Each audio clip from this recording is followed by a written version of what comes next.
Friends, पिछले video में हमने वैलेंस बॉन्ड थ्योरी और मॉलिक्यूलर ऑर्बिटल थ्योरी के बीच कंपैरिजन देखा था। हमने देखा था कि दोनों के बीच कई सारी डिफरेंसेस भी हैं तो कई सारी समानताएं भी हैं। इस वीडियो में हम उन पहलुओं पर बात करेंगे जो मॉलिक्यूलर ऑर्बिटल थ्योरी को वैलेंस बॉन्ड थ्योरी से ज़्यादा अच्छा बताती हैं। यानी कि वो चीज़ें जो वैलेंस बॉन्ड थ्योरी की कमियां थी और जिसे मॉलिक्यूलर ऑर्बिटल थ्योरी ने दूर किया। तो उनमें सबसे पहले आता है मैग्नेटिक बिहेवियर, यानी कि चुंबकीय प्रभाव, मैग्नेटिक प्रॉपर्टीज बोल सकते हैं हम। तो हम जानते हैं कि सामान्यतः हम पदार्थों को दो भागों में विभाजित कर सकते हैं। कुछ पदार्थ ऐसे होते हैं जो चुंबकीय क्षेत्र में ले जाने पर आकर्षित होते हैं, उन्हें हम अनुचुंबकीय या पैरामैग्नेटिक कहते हैं। और कुछ पदार्थ ऐसे होते हैं जो चुंबकीय क्षेत्र में ले जाने पर थोड़ा सा रिपल्शन फील करते हैं, प्रतिकर्षित होते हैं, उन्हें हम डायमैग्नेटिक या प्रतिचुंबकीय पदार्थ कहते हैं।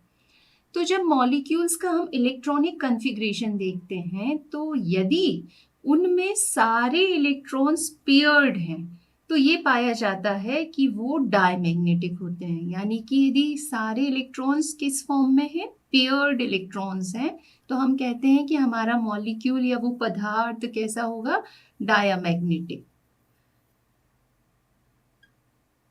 यानी कि प्रतिचुंबकीय होगा। पर यदि आपके मॉलिक्यूल में कोई अनपेयर्ड इलेक्ट्रॉन रह जाता है तो अनपेयर्ड इलेक्ट्रॉन्स की प्रेजेंस उसे पैरामैग्नेटिक बनाती है। हालांकि वैलेंस बॉन्ड थ्योरी भी मैग्नेटिक प्रॉपर्टीज के बारे में बताती है, पर वैलेंस बॉन्ड थ्योरी के द्वारा ऑक्सीजन के मैग्नेटिक बिहेवियर को नहीं बताया जा सका, क्योंकि वैलेंस बॉन्ड थ्योरी के अकॉर्डिंग ये जो आपका ऑक्सीजन है ये डायमैग्नेटिक होना चाहिए। क्यों होना चाहिए? क्योंकि वैलेंस बॉन्ड थ्योरी के अकॉर्डिंग वहां कोई अनपेयर्ड इलेक्ट्रॉन है ही नहीं। हम जानते हैं कि ऑक्सीजन का एटॉमिक नंबर 8 होता है और इसका इलेक्ट्रॉनिक कॉन्फ़िगरेशन यदि हम लिखें तो वो होता है 1s2 2s2 2p4। यानी कि यदि मैं P बनाऊं यहाँ पर तो 1 2 3 और ये 4 इलेक्ट्रॉन। तो ये यदि हम px मान लें, ये py मान लें और ये pz मान लें, तो यहाँ देखिए py और pz क्या है, हाफ फिल्ड ऑर्बिटल है। तो px तो भरा हुआ है, तो ये दूसरे ऑक्सीजन के py और pz से क्या करते हैं, ओवरलैपिंग करते हैं। तो यदि मैं कहूँ कि इनमें जो ओवरलैपिंग हो रही है वो y एक्सिस के थ्रू हो रही है, तो ये हमारा py है जिसमें एक इलेक्ट्रॉन है, और ये हमारा,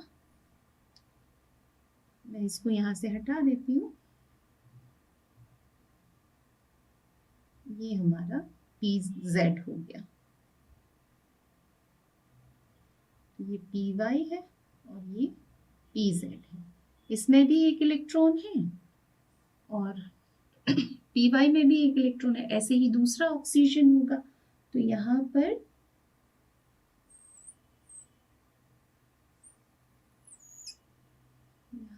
इसमें भी एक इलेक्ट्रॉन है, इसमें भी एक इलेक्ट्रॉन है, ये y है और ये z है, तो ये pz हुआ। अब आप देखिए इनके बीच यदि ओवरलैपिंग होती है और इंटरन्यूक्लियर एक्सिस y एक्सिस है तो कहाँ ओवरलैपिंग होगी, यहाँ पर ओवरलैपिंग होगी। और देखिए इंटरन्यूक्लियर एक्सिस पर ओवरलैपिंग हो रही है, यानी कि यहाँ पर कौन सा बॉन्ड बनेगा, सिग्मा बॉन्ड बनेगा। अब दूसरा ओवरलैपिंग कहाँ होगी, दूसरी ओवरलैपिंग होगी pz के बीच में। तो अब ओवरलैपिंग कैसी होगी, ऐसी साइड वाइज ओवरलैपिंग होगी, यानी ये वाला लोब इससे ओवरलैप होगा और ये वाला लोब इससे ओवरलैप होगा। तो ये हमारा क्या बनाएगा, पाई। तो यहाँ आप देखिए कि अब जब ओवरलैपिंग हो गई तो ये दोनों इलेक्ट्रॉन कैसे हो गए, पेयर्ड हो गए। तो यहाँ भी पेयर्ड इलेक्ट्रॉन रहेंगे और यहाँ भी पेयर्ड इलेक्ट्रॉन रहेंगे। तो जब कोई भी अनपेयर्ड इलेक्ट्रॉन है ही नहीं तो बैलेंस बॉन्ड थ्योरी क्या कहती है कि ऑक्सीजन का मॉलिक्यूल डायमैग्नेटिक होगा। पर वास्तव में ऑक्सीजन कैसा होता है? ऑक्सीजन पैरामैग्नेटिक होता है। तो चलिए, मॉलिक्यूलर ऑर्बिटल थ्योरी कैसे बताती है कि ऑक्सीजन पैरामैग्नेटिक है? तो हमने देखा था कि जब मॉलिक्यूलर ऑर्बिटल बनते हैं तो उसके एनर्जी लेवल्स को हम एनर्जी डायग्राम से बताते हैं। यहाँ आप चित्र में ऑक्सीजन का एनर्जी लेवल डायग्राम देख रहे हैं। और यदि मॉलिक्यूलर ऑर्बिटल थ्योरी के अकॉर्डिंग हम ऑक्सीजन का कॉन्फ़िगरेशन लिखें तो ऑक्सीजन, जिसमें कि अब 16 इलेक्ट्रॉन है, इसका कॉन्फ़िगरेशन मॉलिक्यूलर ऑर्बिटल थ्योरी के अकॉर्डिंग क्या होगा?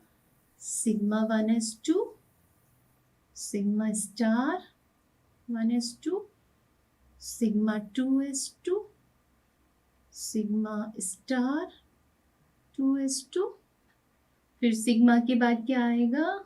सिग्मा 2s के बाद सिग्मा 2pz2, पाई 2px, दोनों बराबर होते हैं तो पाई 2px2, पाई 2py2, और इसके बाद आएगा pi star 2px, pi star 2py। तो यहाँ पर एक एक इलेक्ट्रॉन, देखिए 2, 4, 6, 8, 10, 12, 14 और 16, टोटल नंबर ऑफ इलेक्ट्रॉन्स कितने हो गए? 16। तो यहाँ आप देख रहे हैं कि जो पाई एंटी बॉन्डिंग मॉलिक्यूलर ऑर्बिटल है उसमें कितने इलेक्ट्रॉन्स हैं? एक एक इलेक्ट्रॉन्स हैं। यानी कि यहाँ पर अनपेयर्ड इलेक्ट्रॉन्स की संख्या कितनी है? 2। और यहाँ अनपेयर्ड इलेक्ट्रॉन है, इसलिए हमारा ऑक्सीजन कैसा होगा? पैरामैग्नेटिक नेचर का होगा। यानी ऑक्सीजन अनुचुंबकीय पैरामैग्नेटिक नेचर का होता है, जबकि बैलेंस बॉन्ड थ्योरी के अकॉर्डिंग तो इसमें सारे पेयर्ड इलेक्ट्रॉन्स हैं, इसलिए इसे डायमैग्नेटिक होना चाहिए। तो इस तरीके से मॉलिक्यूलर ऑर्बिटल थ्योरी के द्वारा हम क्या बता सकते हैं? ऑक्सीजन के चुंबकीय व्यवहार का स्पष्टीकरण आसानी से दे सकते हैं।